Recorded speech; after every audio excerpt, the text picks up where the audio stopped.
The Chest by Arvid Sveli. It had been a long and hard winter. The spring came late in 1820. Even towards the end of May, snowdrifts still lay in the hollows of the field and in the forests around the farm in Lomsdalen. Maria and her 2 daughters had not seen other people on the farm since her husband Ole left for Lofoten just after Christmas.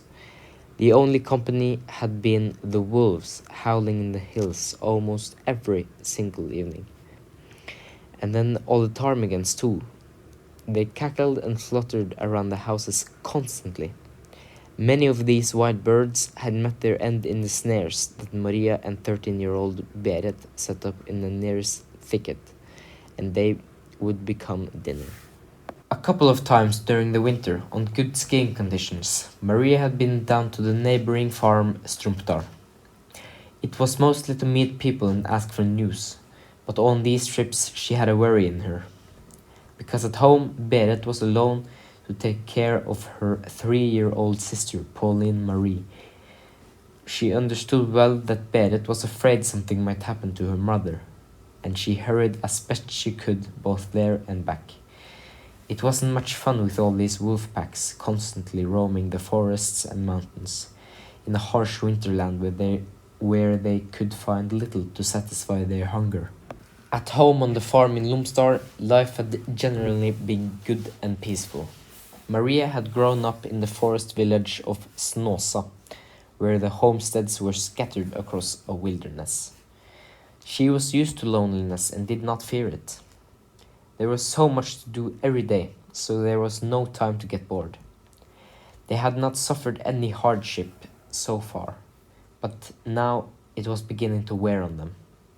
The floor bin in the pantry was soon scraped clean.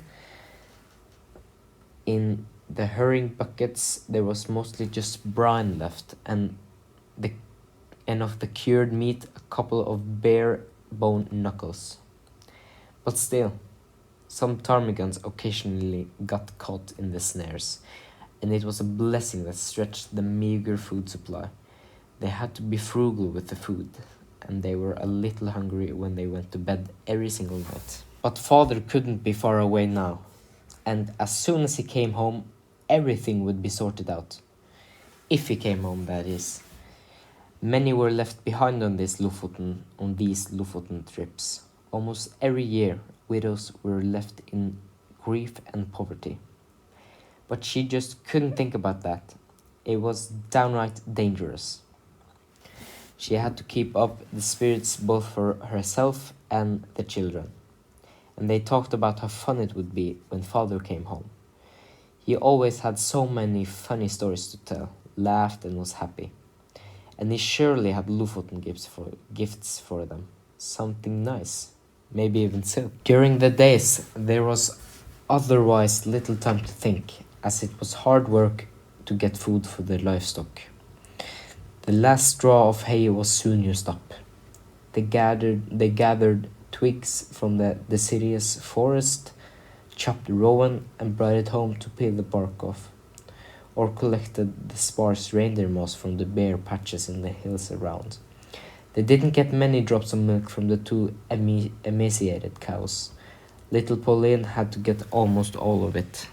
But if it just got a little warmer now, the first green blades of grass would sprout, and the skinny cows would be led out of the dark barn to the life-giving spring growth. The sheep had already been out for a few days.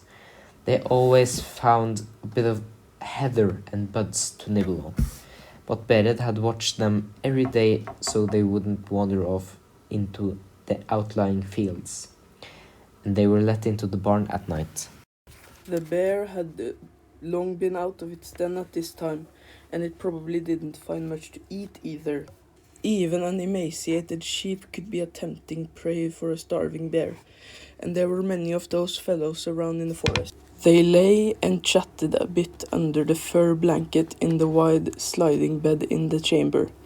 Berit and her mother, as they used to before, sleep took them. Little Pauline slept safely and soundly under the same blanket. It was so cozy and warm inside now. not like it often had been during the harshest winter, when the biting cold laid frost in the ice on the walls and the land wind blew snow through the gaps, creating small drifts on the floor. Then it took a long time each evening before body heat managed to make it livable under the sheepskin blanket.